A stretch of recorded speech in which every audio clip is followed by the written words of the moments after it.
Okay, good morning. Thank you all for being here. We are gathered here this morning because we want two bipartisan efforts to succeed. We want the bipartisan retail theft package in this legislature to pass and to become law. And we want the bipartisan Prop 47 reform initiative to pass. And I want to emphasize that this is a bipartisan initiative. It was signed by Republicans and Democrats. It's endorsed by Democratic mayors, Democrat London Breed from San Francisco, Democrat Todd Gloria from San Diego. But unfortunately, it has incurred the ire of the governor and the attorney general, who oppose it and don't want to see it go to the ballot. And that is really why we are all here today. And it was hard yesterday to watch the Democratic leadership try to come up with an excuse for these poison pill amendments that are trying to kill, that are doing damage to the good bipartisan work that has been done on this retail theft package. Now, the pro tem called our accusations of this gamesmanship and this pure politics, he called it hogwash yesterday. Well, as someone who grew up on a farm, I'm very familiar with what hogwash is. I know it when I see it. And I will retort with a similar farm analogy, Mr. Pro Tem. You can put lipstick on a pig, but it's still a pig. And this is quite an oinker. But enough with the farm analogies.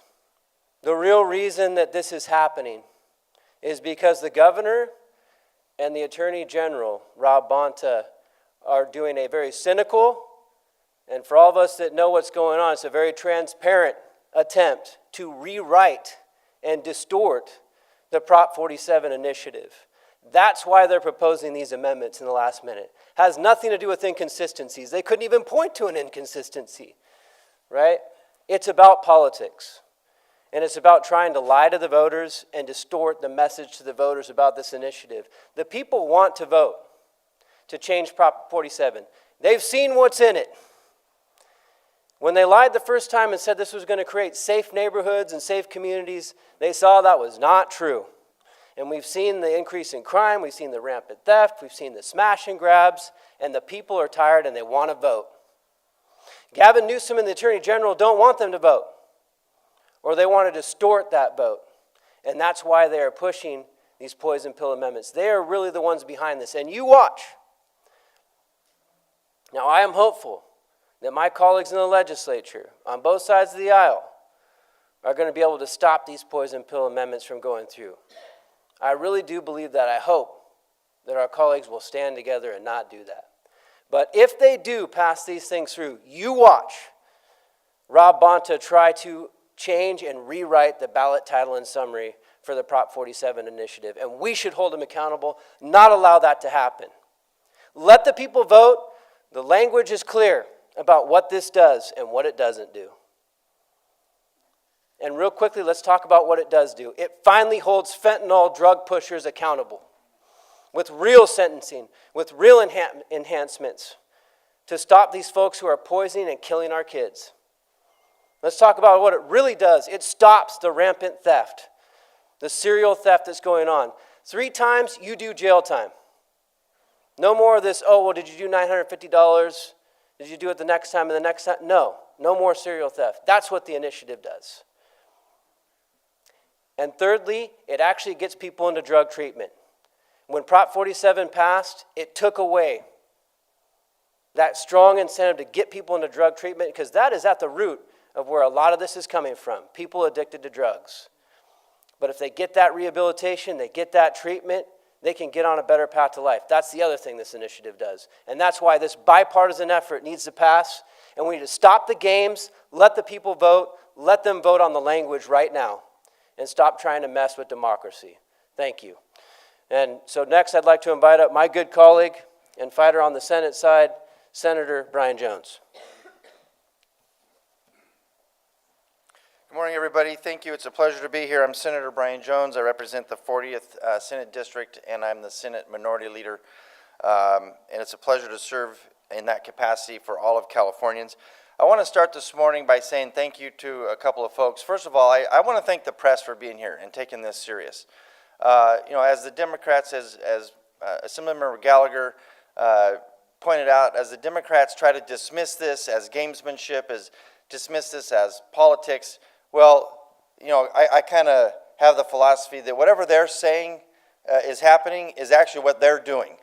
And so I appreciate the press being here to cover that and hold them accountable to the voters of California so that they know what's going on in between now and November. I want to thank the law enforcement folks that are here this morning, the sheriffs and the DAs that are here today, and the sheriffs and the DAs that have loudly over the last 5 days commented on this procedure and how it's undermining an honest attempt by the legislature to come up with a bipartisan package of bills, both in the Assembly and in the Senate, and the bipartisan initiative that's being proposed for the ballot in November. Both of these efforts have taken a tremendous amount of work to get done. And those of you that work in the Capitol every single day know how difficult it is to get a bipartisan public safety package passed out of this building, proposed even, and out of committee, and voted off the floor, which has happened in both houses. And now our Democrat colleagues are trying to undermine that in a very cynical and, fortunately now, public way, now that you all are paying attention. These poison pill amendments are a cynical attempt to mislead voters and prevent the necessary overhaul to our broken laws. And folks, we have a ton of broken laws that need to be fixed here in California. It's irresponsible to force voters into a false choice between the Safer California package or the Homeless, Drug Addiction, and Theft Reduction Act. We can, and we must, and we should do both if we're going to reform California and fix the broken public safety situation that we have in our major cities and across our state. We've reviewed the language, and there are no inconsistencies to justify what the Democrats are doing this week. In fact, Democrats have constantly stated and reiterated that their bill package does not touch Prop 47. If you listen to the Democrat leadership when they're talking about this bill package, both in the Assembly and the Senate, they've been very clear that they do not touch Prop 47. They are trying to change the narrative in a weak attempt to cover their decision to put politics over public safety. Democrats' actions here represent the worst of the corrupt, closed-door politics. And I want to be very clear, when I'm saying Democrats and when Assemblymember Gallagher is saying Democrats, many of our Democrat colleagues don't agree with what's happening. It's the Democrats that are putting, the governor and the attorney general that's pushing this down the throats of our Democrat colleagues that have already voted on this package, and many of them supported the initiative. By passing these poison pill amendments, the Attorney General will try to convince Californians that the ballot initiative repeals crime measures passed by the legislature. In a recent letter written by Summer Stephan, my DA in San Diego County, the district attorney in San Diego, she rightly points out, quote, I love Summer Stephan. She is so awesome. And all the DAs most of the DAs in California, sans a couple, are doing a great job and are operating the best that they can in this partisan politics issue of California in a nonpartisan way so that they can do the best they can do to serve their counties and these sheriffs as well. Quote, this is from Summer Stephan, quote, "This is classic chicanery, the use of trickery to achieve a political purpose. California's legislators should not seek to frustrate California's process of direct democracy with deceptive legislating." I hope you all recognize how terrible things have to get for a DA to come out with such strong language as that. And I think Sheriff Discus in San Bernardino that's also put out a letter that's as strongly written, and many of the other sheriffs and DAs around the state that have done the same. To combat the California crime wave, we need to strengthen our laws both in the legislature and at the ballot box. Prop 47 has been an unmitigated disaster for the state of California, leading to rampant theft, crime, and drug use across the state.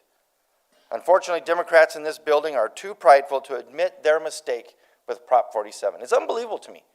I mean, you ask Californians, 70% of Californians agree that Prop 47 is a mistake. Just own it and fix it. That's why they're trying to manipulate Californians with these amendments and continue to deny the desperate need for reform.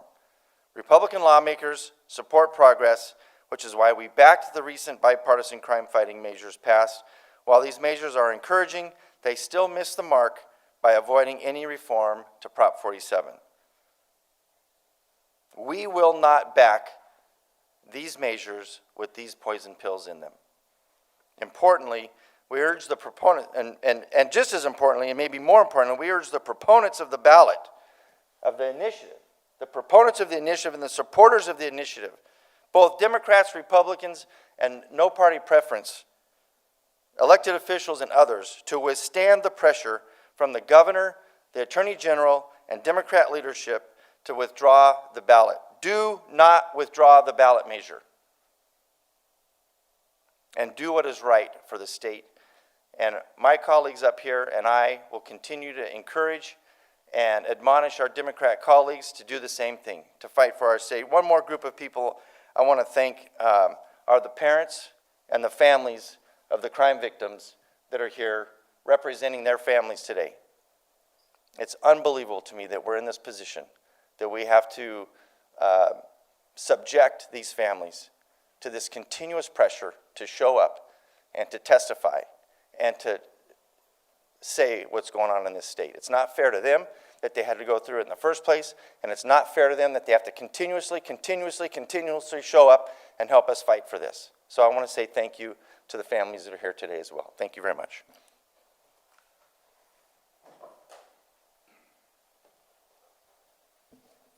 All right, thank you, Senator. Next, I'd like to introduce our colleague in the Assembly, Assemblyman Josh Hoover.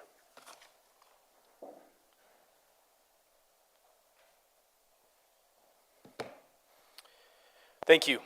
I would love everyone in this room to go back and watch the supermajority's press conference yesterday, and I urge you to take a look at three different things, three different claims that were made that need to be debunked. Number one, they made the claim that their retail bills are superior to the initiative to reform Proposition 47. Yet, you will notice something interesting about that press conference. They did not have a single district attorney, law enforcement official, or retailer present to validate those claims. Why? Because the vast majority of district attorneys and law enforcement groups in this state know that we will not fix retail theft in California without a change to Proposition 47. Number two, they also claimed in their press conference that Republicans would rather take political shots at the other side than solve retail theft in California. Quite the contrary. Republicans want the bipartisan organized retail bills without the inoperability clause, and we want an initiative to reform Proposition 47. We want both. It is Republicans who are serious about solving this crisis. And number three, the supermajority says that the bills and this initiative don't work together, even though they can't name a single clause where the bills actually conflict with the initiative. Here's the truth. They don't. Speaker Rivas went on Fox 11 LA 2 weeks ago and said Prop 47 is working. Governor Newsom told KCRA 3 the initiative doesn't need to be on the ballot. And Pro Tem McGuire said yesterday in the press conference that he doesn't want changes to Proposition 47 because it will put more criminals behind bars. How they plan to solve retail theft without holding people accountable. They want to kill an initiative that over 900,000 Californians signed on to, and they need to. And here's their game plan for how they're going to do it. Our leader laid it out very clearly. They're going to amend the bills with this poison pill inoperability clause. They will then amend the bills with an urgency clause to go into effect immediately upon signature of the governor. They will pass and have those bills signed before July 5th, 2024, and tee up Attorney General Rob Bonta will harm the bills that we just passed. This is not hogwash, as Senator McGuire claimed. This is their game plan to mislead voters and undermine our democratic initiative process. With that, I am really thankful for the opportunity to invite our next speaker to the podium here. Another thing that is to stop our fentanyl crisis in California. And so I would like to invite Chris Didier with the group Void to the stage, who lost his son Zach. Going to share his story and talk about why we need this to help protect our kids. Thank you.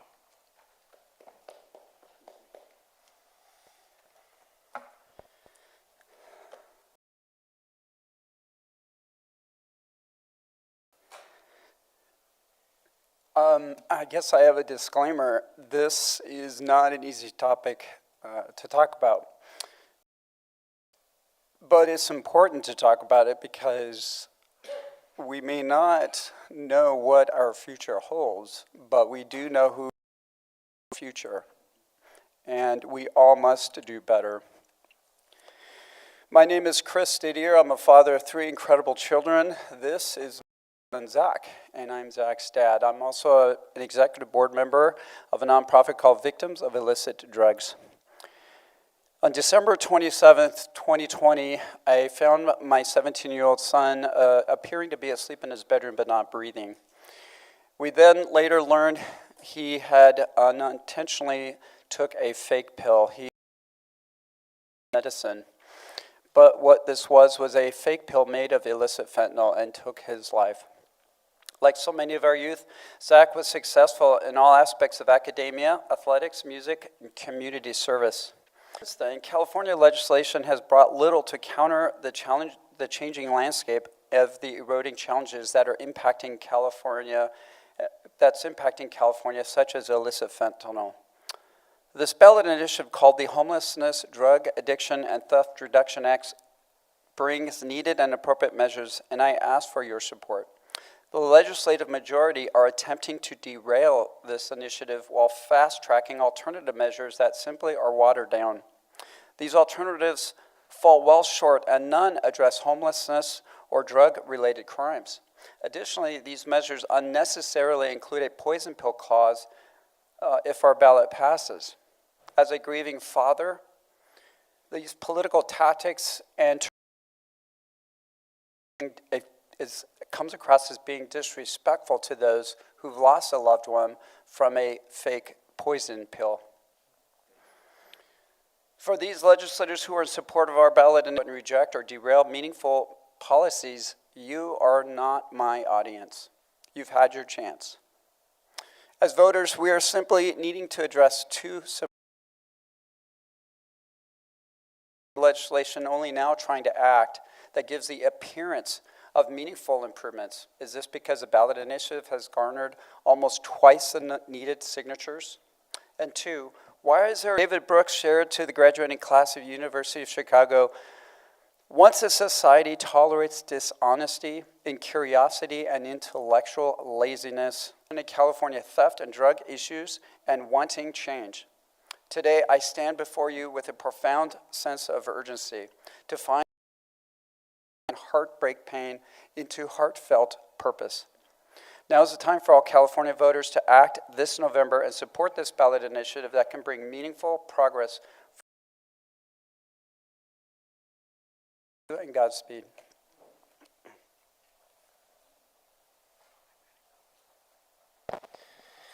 Thank you, Chris. Next, I'd like to invite. I've been really leading the charge and fighting for this effort, but I'd like to invite up Placer County District Attorney Morgan Geyer. Good morning. Geyer, I'm the Placer County District Attorney. Thank you all for being here. I want to add and expound a little bit on what my friend Chris just talked about, and that is the fact that these bills, the leadership's retail theft package, can and should coexist with the initiative. That's the way the process is supposed to work. These inoperability clauses are placed into these bills is quite simply dirty. It's placing politics over problem solving. The bills are good, but they don't go far enough. They don't go far enough in holding repeat thieves accountable. That's what the initiative will do. The legislative bills are good, but they don't go far enough in holding fentanyl dealers who kill people accountable. That's what this initiative does. If the legislature, if the majority or the leadership doesn't like the policies put forth in the initiative, they shouldn't vote for it. What they should not do is hold it hostage to the people of California who deserve a fair chance and a fair vote. We implore and urge the leadership to change course, do the right thing, withdraw these disingenuous inoperability clauses, and seek the higher ground and let Californians have a voice. And I will echo what Chris just said. We have been trying for years to enact modest, measured reforms to the ill-fated consequences of Prop 47. And it wasn't until this initiative gained traction that all of a sudden there was momentum in the legislature to pass bills at the 11th hour. My friend, for 4 years in a row, pushing for Alexandra's law that is contained in the initiative, and it wouldn't even get a vote in the Public Safety Committee. And now, all of a sudden, here we are in a frenzy trying to pass these bills. So again, I will urge on behalf of my colleagues around the state to urge the legislature to do the right thing, withdraw these inoperability clauses, and give the people of California a fair vote. And with that, it is the District Attorney of El Dorado County and one of the architects of this initiative, Vern Pearson. Thank you. Thank you, Morgan, and thank you to all the members that are here, and to as well as to the media. I am a Republican from a Republican county. I've been a prosecutor for 32 years. I thank all the Republican membership that are here. But I want to speak just very briefly, not as a Republican, but as one of the architects that helped put this initiative together. From a practical standpoint, Jeff Reisig, my colleague in Yolo County, a blue county, talking about this several months ago. He has, by background, a nephew who is a heroin addict that lives on the streets of Sacramento. And we said, how can we fix the problem here? How can we do it in a bipartisan measure to where we won't have the partisan politics and bickering and fighting that has plagued California so much? The outcome of that is the initiative. So I can tell you, we submitted the initiative, and I was there when we got the feedback from that we were hoping from the Attorney General's office, from Rob Bonta, the California Attorney General, a progressive Democrat, when they wrote the original title and summary. Because if you look at it, the original title and summary, it is a very balanced representation of what the initiative actually does. That it is not about mass incarceration. It will not do that. It will bring back drug courts. It will bring back some type of accountability. How do we get to that? We listen to experts like Dr. Anna Lemke from Stanford University, who's one of the noted professors and researchers on drug addiction. How can we fix the drug addiction problem? We also looked at the J. Lou Streeter, who's the head of the School of Economics at Stanford University, looking at what happened over the last 10 years that caused a spike in homelessness of 50%, where the rest of the United States went down. What happened here? It all traces back to Prop 47 and what happened with Prop 47. We knew that we were on the right track with the way this initiative was drafted when the mayor of San Francisco, London Breed, a progressive Democrat, the birthplace of Prop 47, where George Gascon hatched this idea of Prop 47, the mayor of San Francisco endorsed the initiative. Then the mayor, Mayor Matt Mahan from San Jose endorsed the initiative. Then the mayor of Santa Monica endorsed the initiative, and a whole host of progressive Democrat mayors that are on the front lines all endorsed the initiative. So when that happened, we thought we would get bipartisan support. I naively believe, perhaps even the governor, with his political aspirations, would say, you know what? let's embrace this. Let's pull a Bill Clinton. Let's embrace this and say, this was really our idea. Let's reform Prop 47. I really naively thought that. Unfortunately, that's not what happened. Rather than going down to San Francisco and the Tenderloin with London Breed or Matt Mahan, or as I have, walking among the streets with the homelessness and the drug addicts and the people stealing over and over again, rather than looking at and seeing the people that are strung out on drugs that are there, how can we bring that? Instead, what we got was this, and we can call it a poison pill. I call it a reckless game of chicken. In other words, they're daring to say, well, we've got this great bill package that actually will help California, and we've got an initiative that will actually help California. Because out of vanity and a refusal to accept they got it wrong with Prop 47, they'd rather engage in this reckless game of chicken.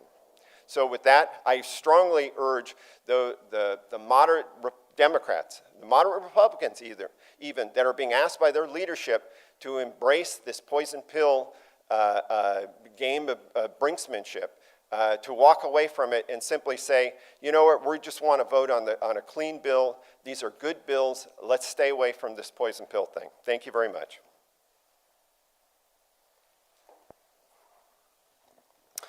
All right, thank you, Mr. District Attorney. And I also, he highlighted, the need for drug treatment. And this morning, we have a couple advocates who know this really well and know how important it is to actually get people into treatment, have the incentives, have the teeth to actually get people into drug treatment. This is a little unnerving. My name is Denise Parker. I am a recovered homeless addict, coming up on 11 years from a 22-year addiction. We have the signatures that we need for this. This needs to pass, and I don't claim to understand all of politics or anything. My simple mind is this. What we're doing right now is currently not working. We have to have accountability. If I did not have accountability when I was in trouble, when I got arrested, if I didn't do drug court, if I didn't do counseling to give me the skills, the life skills that I needed to reform my life and to be a citizen that could add to the state of California, then I wouldn't be where I'm at today. We have to have accountability. We're seeing homelessness in our Chico area on the rise. And the drug addiction is out of control there. It's not working, what we are currently doing, and we must come together and make a stand to make something better for our state. Our state deserves so much better than what we are currently doing. Hello, my name is Mark Parker. Like my wife said, I'm a recovering addict. I did 33 years of every drug you can think of, including fentanyl. I'm now almost 12 years sober and clean. I own 2 businesses. I manage another business. And without this bill that's going around, I praise the Lord that I was before 47 felonies for drugs. I wore an ankle monitor for 11 and a half months. I can literally say those 11 and a half months that I worked for the county of Butte, doing my time instead of a prison sentence, they changed my life. They changed my clique of thinking. It helped me to progress to where I am now. I get to go preach rescue mission in Chico, talk to them about fentanyl, all the uses, all the different kinds of drugs, share the Lord with them. We get to go to the academy. I get to help them, teach them little tricks and techniques that, where I used to hide my drugs and that kind of stuff. It's always nice to tell them you hide your stuff in your dirty underwear. Sorry. Sorry. Back to the farm statement. I'm the black sheep. I don't. This is not my realm. I'm the one that's out on the back field normally. So, a thing without accountability. Do you have a child and don't discipline that child? No. Do you have a person in your family that you will not shun if they do something wrong at the family wedding or get together? Letting it keep happening is not going to get us anywhere.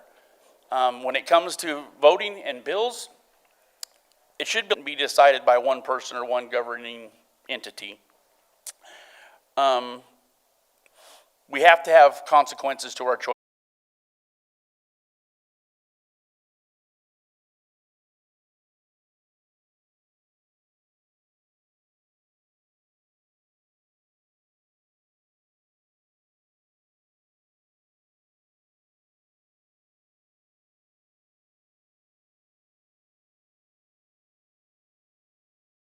deadly drug, and now it is 1 in 5 deaths from the ages of 50. In this public safety bill even addresses the fentanyl crisis that we are facing. This initiative, however, seeks to address these issues straight. This is critical for saving lives and deterring further criminal activity. While California has made strides in addressing the fentanyl crisis, significant gaps remain. This current public safety proposal does not go unpunished. Alexandra's law include this in its initiative, sends a clear message. Continued fentanyl sales that lead to deaths can result in homicide charges. Our goal is not to only Let this great bipartisan work that's been done this year get thrown away for politics, for pure politics, right? We've had some great work that's been done. I want to acknowledge our assembly partisan, to change Prop 47, to make those reforms that we all know are needed and that the people are demanding. So let's do it all. Let's do both. Let's not make it an either or. Well, look, I'll start off like we have, for example, Senator Wiener has a and smash and grabs and not requiring that the door have to be locked or prove that the door is locked to prove that crime, right? There's no conflict with that and what's being done in Prop 40. That they're not getting at the daily theft that goes on every day. They talk a lot about organized retail theft. When they say that, they mean that you have to prove that it's part of some conspiracy and gang. Because they know, because of Prop 47, and because of the things that have been passed out of this legislature, they know there will be no consequence for crime. They go in every day and steal whatever they need. The thing that he saw is what we're talking about and what the initiative actually addresses. Is someone who just walks in and says, hey, I know I can steal, and I'm just going to do it, and no one's going to stop me. And without this initiative, we can't stop. To accumulate, add the thefts, right? And it also says after 3 thefts that you will do jail time, right? Yes. That's correct. And the fentanyl. And that's real accountability, because what we have to be adamant early on that we need those changes. So, like, again, this has been a very bipartisan, I think, effort, and it's pure politics by the governor. I think he absolutely is behind, these last-minute amendments.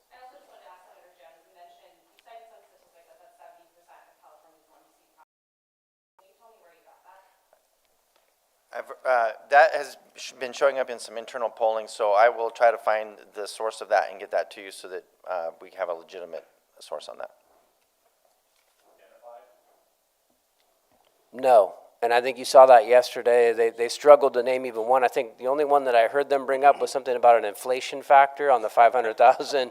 Look, and here, if there were any, we could immediately address them in January, after the initiative passes, right? We could immediately address those, and we could use urgency clauses to address it immediately. We all know that, and look, this has been a bipartisan. Newsom doesn't even want people to vote on it, and he said that publicly. He goes, I don't think we need the initiative, right? Well, the people do. 900,000 people actually think we do, and 47, so that we can keep our communities truly safe.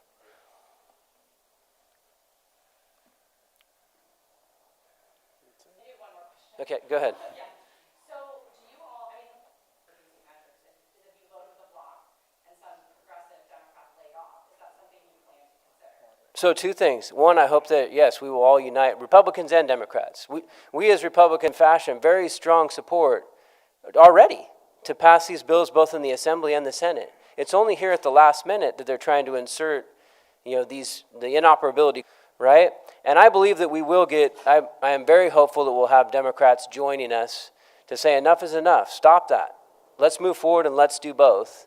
And then secondly, if they do not do it. And we will start a petition. And we'll do everything we can to put the pressure on him to say, do not do this gamesmanship. The title is what it is. Solid things that people should be calling in their legislators and calling in and holding the Attorney General accountable on that. Because they're tired of it. We're tired of the gamesmanship. Let's just do what's right for Californians. Are there suggestions about? Concerned about. Have you heard? I don't know what you can say with private discussions. Have you heard from moderate Democrats, and what are they telling you? I think there's a lot. It was said earlier. I think there is some dissatisfaction. It is my understanding that there will not be amendments in committee today. I hope that's the case. That would be good, but let's make sure that they don't happen at all. And let these bills in substance, let's just not play games and get them forward. And then the people will pass the initiative.